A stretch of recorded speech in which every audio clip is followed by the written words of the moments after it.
My name is Kaia Nordstrom, and the moment my life changed forever was when Victor Tremaine looked me dead in the eye and said, "Good luck finding another job at your age in tech."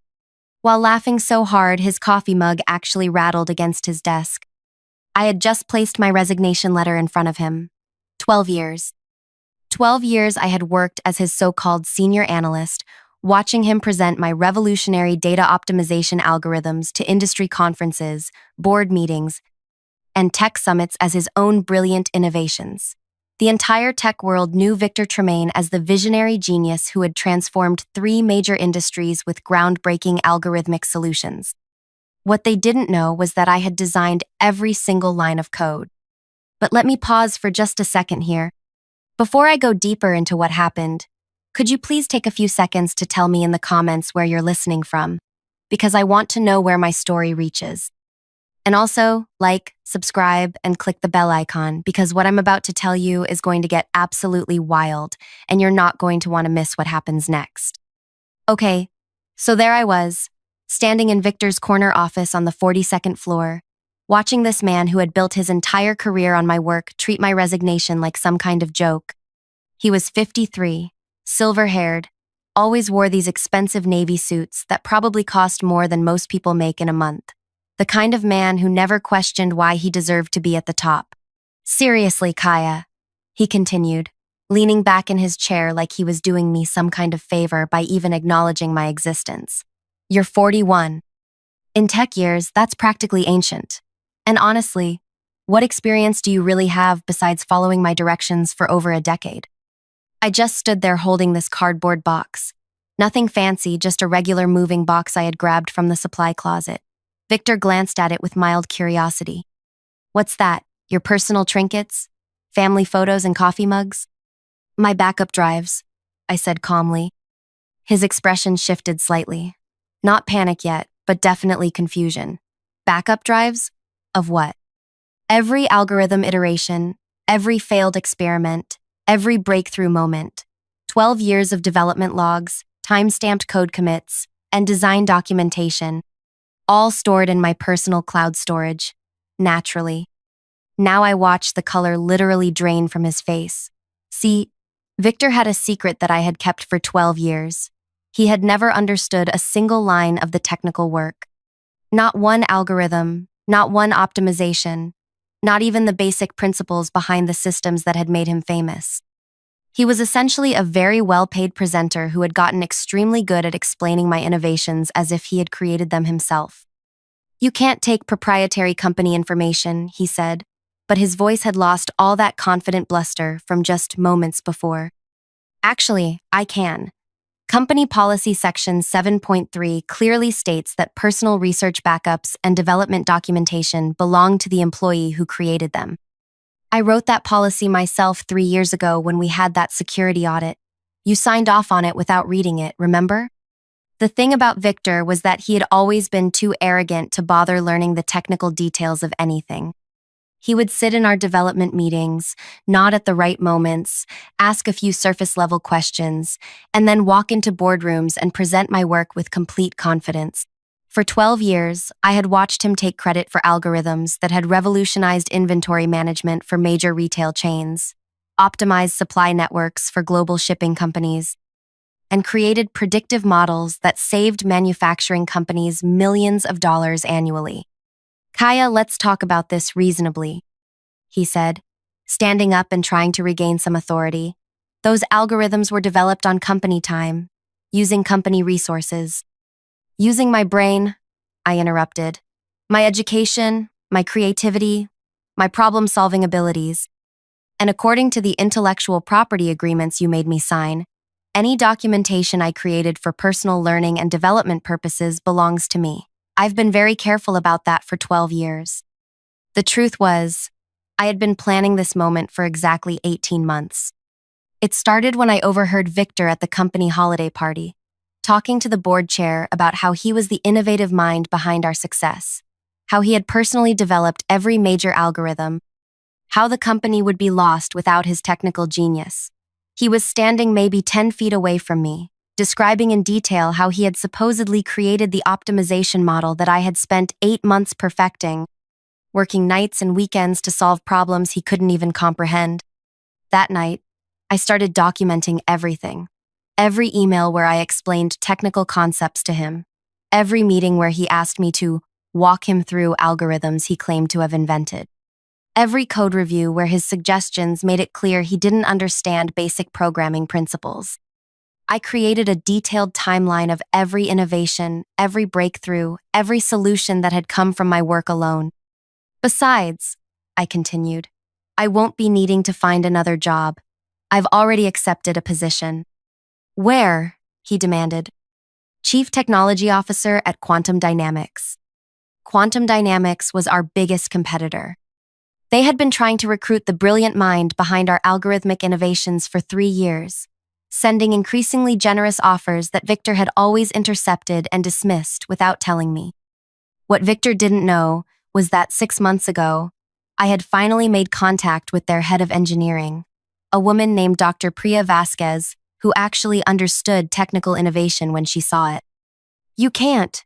There are non-compete clauses, which apply to you, not to me. I was never considered senior enough management to be bound by executive non-compete agreements, another oversight in your contract management. I watched Victor try to process what was happening. In his mind, I was just his assistant who happened to be good with computers. The idea that I could independently navigate corporate negotiations, legal frameworks, and strategic career moves was completely outside his understanding of who I was. The real problem, Victor, I said, is that you never bothered learning what made you famous. See, here's what was about to happen. In 6 months, I would release next-generation algorithmic solutions at Quantum Dynamics that would make our current systems look like basic calculators. These weren't improvements on existing algorithms.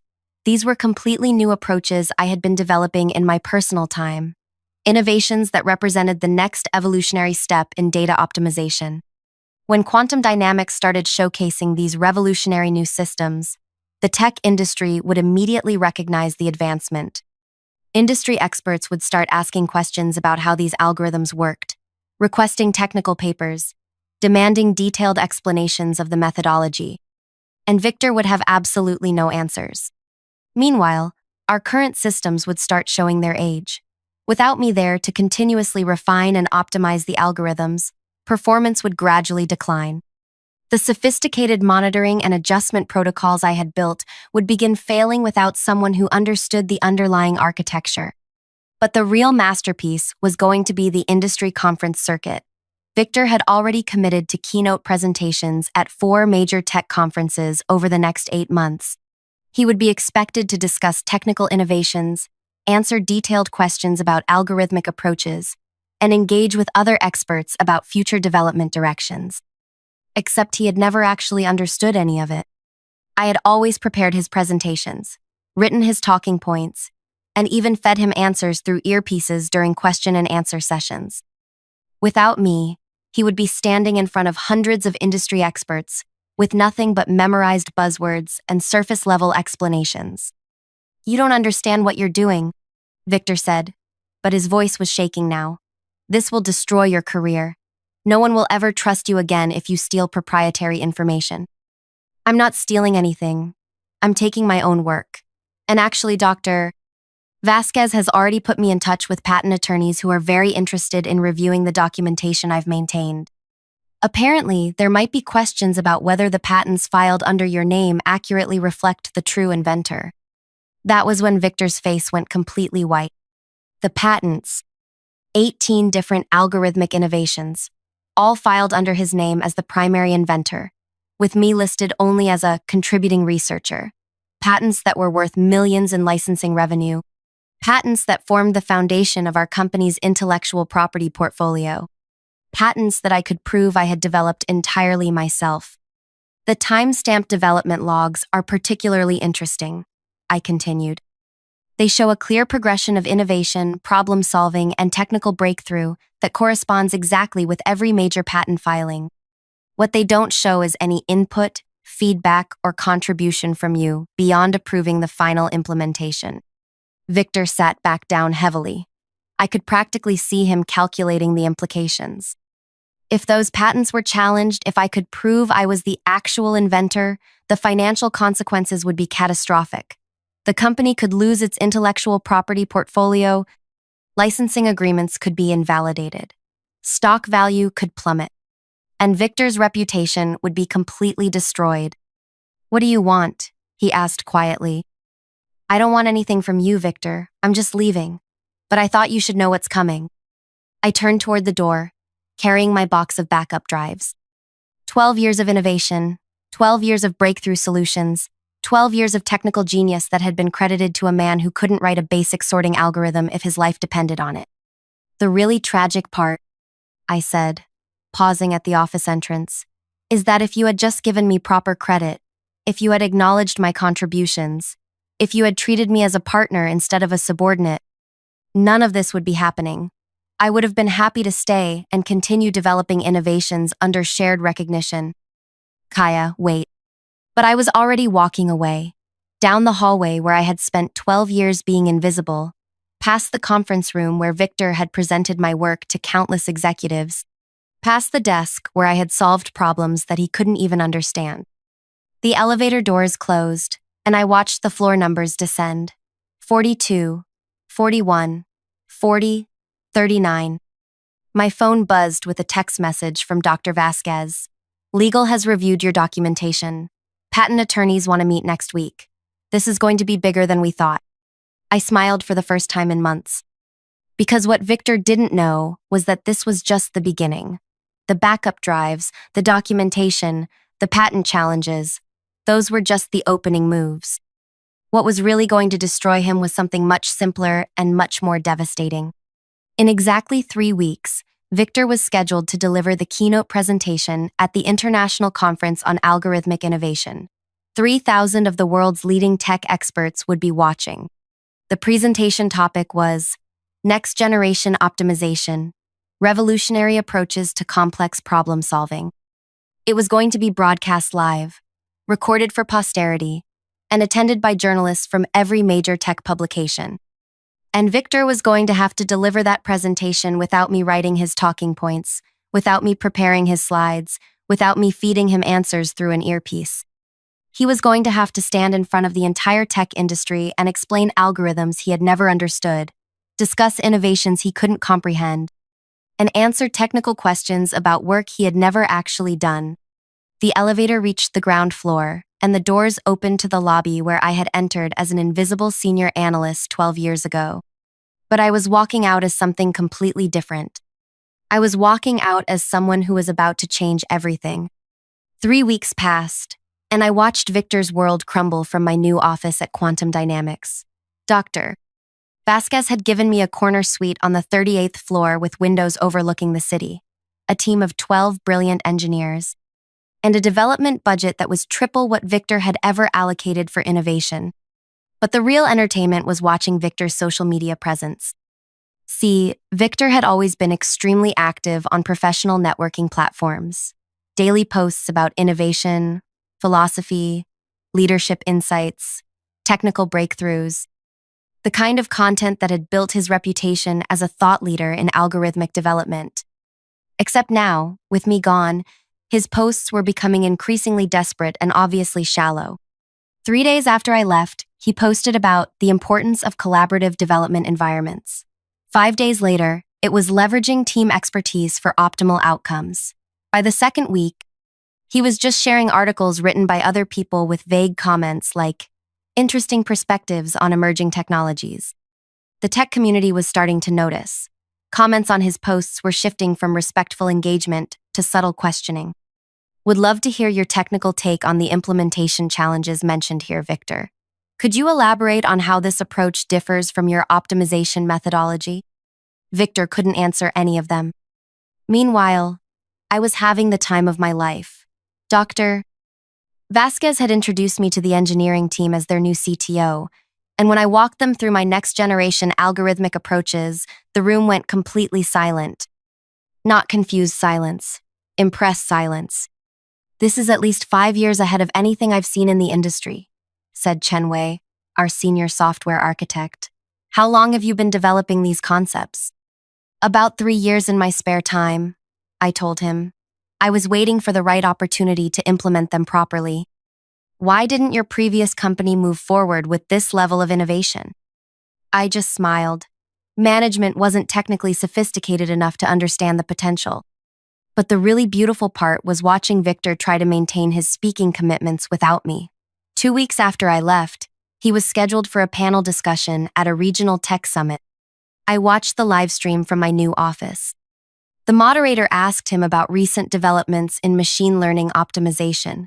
Victor gave a rehearsed answer about adaptive algorithmic frameworks that sounded like he had memorized it from a textbook. When the follow-up question came, "Can you walk us through a specific implementation example?" Victor actually paused for 15 seconds before giving a completely generic response about iterative testing methodologies. The other panelists exchanged glances. Dr. Amanda Riley from Stanford looked genuinely confused. "Victor, that's interesting, but I was hoping you could discuss the technical architecture behind your optimization models, the mathematical foundations that make them so effective." Another pause. "Well, Amanda, I believe in keeping technical discussions accessible to broader audiences. But this is a technical conference. Our audience specifically wants detailed algorithmic insights." Victor deflected again, and I could see the exact moment when Dr. Riley realized that something was wrong. Her expression shifted from expectation to puzzlement to concern. By the end of the panel, she was essentially carrying the conversation while Victor nodded and made vague comments about innovation ecosystems. The tech blogs picked up on it immediately. "Has Victor Tremaine lost his technical edge?" was the headline on Tech Insider 3 days later. The article was subtle but devastating, questioning whether industry leaders were becoming too disconnected from hands-on development work. But none of that compared to what happened the night before the International Conference on Algorithmic Innovation.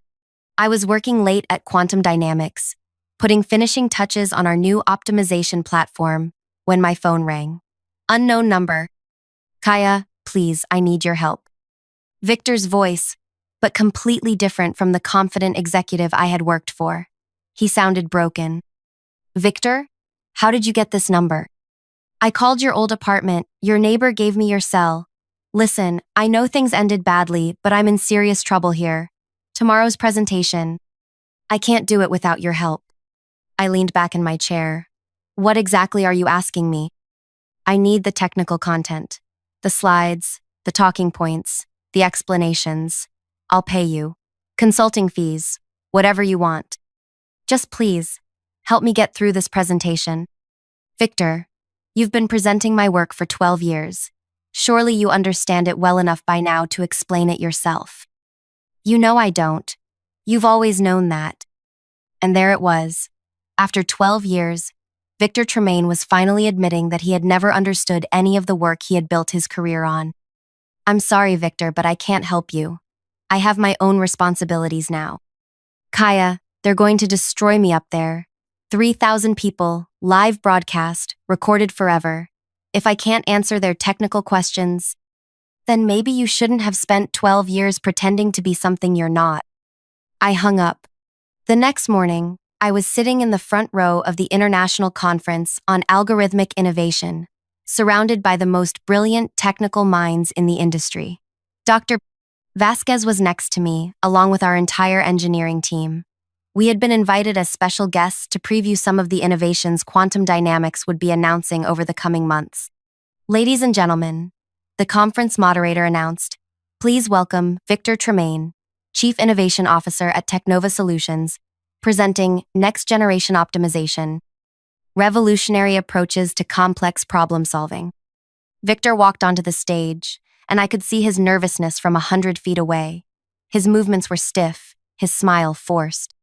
He looked directly at me in the front row, and I saw something that almost looked like pleading in his eyes. His presentation started predictably. Rehearsed opening remarks about the importance of innovation, generic statements about algorithmic advancement, broad generalizations about industry trends. The slides were obviously thrown together at the last minute. Basic charts, stock photos, bullet points with no substance. For the first 10 minutes, he managed to maintain the illusion. But then Dr. Patricia Wong from MIT raised her hand. Victor, thank you for the overview. Could you walk us through the mathematical foundations of your optimization approach? Specifically, how do you handle multidimensional constraint satisfaction in dynamic environments? Victor stared at her for what felt like an eternity. That's an excellent question, Patricia. The mathematical foundations are quite complex. Yes, but could you give us the actual mathematical framework? The algorithms? The computational complexity analysis? Well, without getting too deeply into the weeds. Victor, this is a technical conference. We're here specifically to get into the weeds. I watched Victor's face cycle through confusion, panic, and desperation. He looked at me again, and I could see him calculating whether I might somehow help him. But I just sat there, expressionless. The framework involves iterative processes and optimization matrices. Dr. Wong looked genuinely concerned now. I'm sorry, Victor, but could you be more specific? Are you using gradient descent, genetic algorithms, neural networks, dynamic programming? What's the actual approach? It's a hybrid methodology that combines multiple approaches. Which approaches specifically? And that's when Victor completely fell apart. The technical details are proprietary, and I can't share the specific implementation without. Victor, interrupted Dr. James Okafor from Google. You're presenting at a technical conference. The entire point is sharing technical details. We're not asking for code, we're asking for methodology. And honestly, added Dr. Sarah Kim from Amazon, some of the claims in your abstract seem mathematically impossible. You're suggesting optimization improvements that would violate fundamental computational complexity principles. I felt Dr. Vasquez tense beside me. She leaned over and whispered, "Did you write that abstract?" "No," I whispered back. That was all Victor trying to sound impressive. What happened next was absolutely brutal to watch. Dr. Kim stood up and walked to the microphone in the audience section. "Victor, I've been following your work for years, and I have to ask directly, do you actually understand the algorithms you're presenting as your innovations?" The auditorium went completely silent.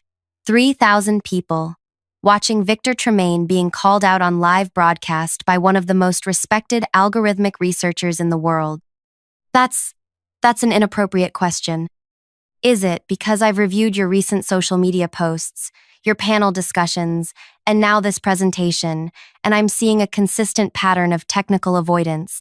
You consistently deflect when asked for specific implementation details. Dr. Wong stood up too. Actually, Sarah raises an interesting point. Victor, could you explain why your optimization model claims to achieve polynomial time solutions to problems that are fundamentally NP-complete?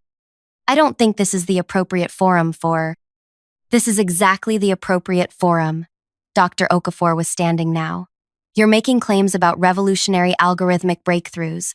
We're asking you to explain how they work. And then something happened that I hadn't planned. Something that made this moment even more perfect than I had imagined. Dr. Vasquez stood up. Actually, I think I can answer these questions, she said, her voice carrying clearly through the auditorium sound system. Every head in the room turned toward her. Victor looked like he was about to pass out. Dr. Vasquez, the moderator said, clearly confused, you're not scheduled to present until this afternoon. I know, but I think there's been a significant misunderstanding about the source of these algorithmic innovations. The optimization models that Victor has been presenting for the past 12 years? They weren't developed by Victor or his team at Technova Solutions. The auditorium erupted in confused murmuring. They were developed by Dr. Kaia Nordstrom, who recently joined Quantum Dynamics as our Chief Technology Officer. Dr. Vasquez gestured toward me, and suddenly 3,000 pairs of eyes were focused on me instead of Victor. Kaia, would you like to explain the mathematical foundations that Victor seems unable to discuss? I stood up slowly, my heart racing but my mind completely clear. Actually, I said, I'd be happy to. I walked to the stage, past Victor, who looked like he was frozen in place. The moderator handed me the microphone, and I looked out at an auditorium full of the world's leading algorithmic researchers. The optimization model that Dr. Kim questioned achieves polynomial time solutions by restructuring the problem space rather than solving NP-complete problems directly, I began. Instead of treating constraint satisfaction as a single complex problem, the algorithm decomposes it into a series of interconnected optimization tasks that can be solved independently and then integrated using a novel convergence methodology I developed. I could see faces in the audience lighting up with understanding and interest. Dr. Wong asked about mathematical foundations.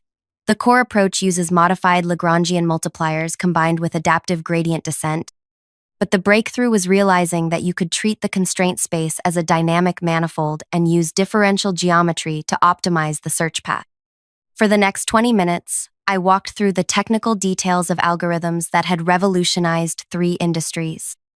I explained the mathematical principles, the computational complexity analysis, the implementation challenges, and the innovative solutions I had developed. The audience was completely engaged, asking sophisticated technical questions that I answered easily and thoroughly. These were the conversations I had dreamed of having for 12 years, discussions with brilliant minds who understood and appreciated the complexity of the work. When I finished, the auditorium erupted in applause. Standing ovation from 3,000 technical experts who finally understood what they had been seeing in the industry for over a decade. Victor was still standing on the stage, but he looked completely forgotten, irrelevant. Dr. Kim approached the microphone again. Kaia, this is fascinating work. But I have to ask, if you developed these algorithms, why has Victor Tremaine been presenting them as his innovations for 12 years? I looked directly at Victor, who was standing maybe 10 feet away from me. That's a question you should ask him. The auditorium went silent again, waiting for Victor's response. We worked as a team. Collaborative development. Victor, Dr. Okafor called out, if this was collaborative work, why couldn't you explain any of the technical details?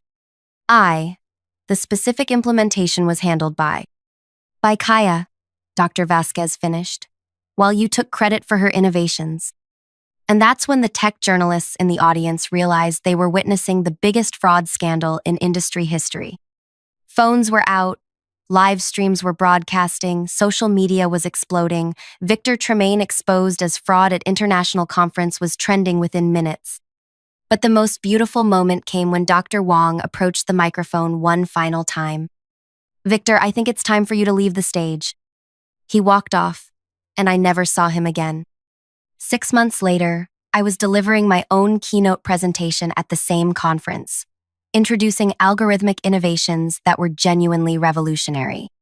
Quantum dynamics had become the industry leader in optimization technology, and I had become the recognized expert that I had always been. Victor's career was completely destroyed. Technova Solutions lost their major contracts. Their stock price collapsed, and Victor was quietly asked to resign.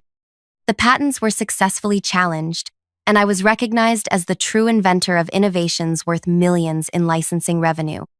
But you know what the most satisfying part was? 3 weeks after the conference, I received a handwritten letter from Victor. Not an email, not a text message, but an actual letter delivered to my office. Kaia, it said, I spent 12 years taking credit for your genius, and I convinced myself that I deserved it because I was the one brave enough to present it to the world. I realize now that presenting someone else's work isn't bravery, it's cowardice. You were always the innovator, the problem solver, the brilliant mind behind everything we accomplished. I was just the person standing in your way.